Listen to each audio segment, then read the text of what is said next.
వ్యతిరేక వార్తలు రాశారనే భావనతో జర్నలిస్టులను అరెస్టు చేయడం అక్రమమని బీజేపీ నల్గొండ జిల్లా అధ్యక్షుడు డాక్టర్ నాగం వర్షిత్ రెడ్డి అన్నారు. జర్నలిస్టుల అరెస్టులను తీవ్రంగా ఖండించారు. జర్నలిస్టులను అరెస్టు చేయడం ప్రజాస్వామ్యానికి విరుద్ధమని అన్నారు. బుధవారం బీజేపీ జిల్లా కార్యాలయంలో ఆయన మీడియాతో మాట్లాడారు.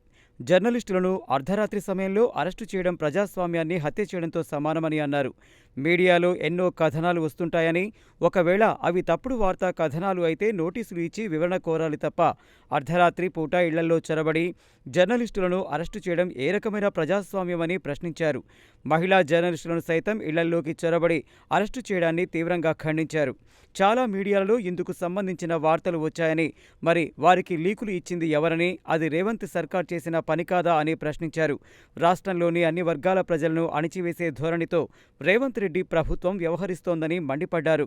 రాష్ట్ర కాంగ్రెస్ పార్టీలోని అంతర్గత కుమ్ములాటలను జర్నలిస్టులపై రుద్దడం దుర్మార్గమని, రాష్ట్రంలోని రేవంత్ ప్రభుత్వం అనుసరిస్తున్న విధానం సరైంది కాదని, ఈ విధానాన్ని ప్రజలంతా ముక్త కంఠంతో ఖండించాలని పిలుపునిచ్చారు.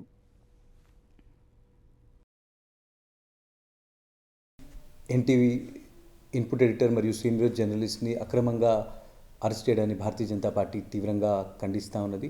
ఇది ప్రజాస్వామ్యం మీద జరిగినటువంటి దాడిగా భావిస్తూ ఉన్నాం. It's a clear murder of democracy.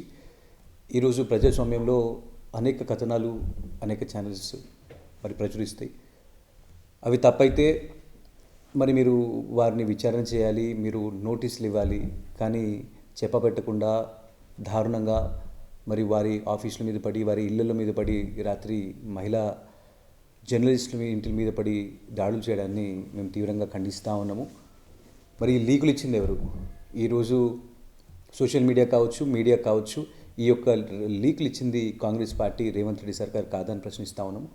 మరి ఇది ఒక రజాకార్ల పరిపాలన తెలంగాణలో నడుస్తూ ఉన్నది. జర్నలిస్టుల మీద కావచ్చు, వివిధ వర్గాల ఆర్గనైజేషన్స్ అన్నిటి మీద కూడా ఈ యొక్క రేవంత్ రెడ్డి ప్రభుత్వము వారిది ఒక నెరేటివ్ సెట్ చేయాలని చెప్పి మరి వారిలే లీకులు ఇచ్చి వారి మధ్యలో ఉన్నటువంటి ఒక అంతర్గత కొమ్ములాటని ఈరోజు జర్నలిస్ట్ పైన చూపించడము చాలా ఇబ్బందికరము. మరి వారి కుటుంబంలో కూడా చిన్న పిల్లలు ఉంటారు, వారి కుటుంబ సభ్యులందరూ కూడా ఇబ్బంది పడే విధంగా, మరి జర్నలిస్టులని భయభ్రాంతులను గురి చేసే విధంగా ఈ యొక్క రేవంత్ రెడ్డి గారి సర్కార్ ప్రవర్తిస్తూ ఉన్నది.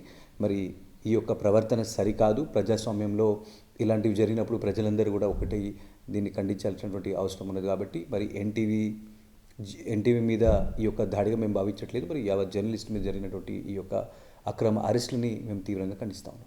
ఈరోజు ప్రభుత్వం తప్పులు చేస్తూ ఉంటే మరి ప్రతిపక్షాలు కావచ్చు, ప్రజలు కావచ్చు, జర్నలిస్ట్ కావచ్చు ప్రశ్నిస్తూ ఉంటారు. మరి ప్రశ్నించే వారందరినీ కూడా మీరు అరెస్ట్ చేయడం మొదలు పెడితే ఈరోజు మీకు జైలు కూడా సరిపోవు. ఈరోజు ప్రజాస్వామ్యంలో అనేక ప్రభుత్వాలు గతంలో కావచ్చు, కేంద్రంలో మరి అనేక ప్రభుత్వాలు పరిపాలించినాయి. మరి మీరు చేసినటువంటి తప్పిదాలు అన్నీ కూడా చూస్తే మరి మిమ్మల్ని కూడా అందరినీ జైల్లో పెడితే ఈరోజు మీరు ప్రభుత్వంలో ఉండేటోళ్ళు కాదు. అందుకని ఇలా ఎవరు చేసినా కూడా తప్పే, జర్నలిస్ట్ చేసినా కూడా తప్పే. కానీ దానికి ఒక ప్రోటోకాల్, ఒక ప్రాపర్ ప్రొసీజర్ ఫాలో అయ్యి మీరు చేసినట్టయితే మరి దానికి అందరూ కూడా మద్దతు తెలుపుతారు. కానీ ఈ రకంగా జర్నలిస్టులని అక్రమంగా అరెస్టులు చేసి వారి కుటుంబ సభ్యుల్ని భయభ్రాంతులకు గురి చేసేటటువంటి మీ యొక్క చర్య ఏదైతుందో ఇది చాలా బాధాకరం. దీన్ని యావత్ నల్గొండ జిల్లా ప్రజలు కూడా తీవ్రంగా ఖండిస్తూ ఉన్నారు.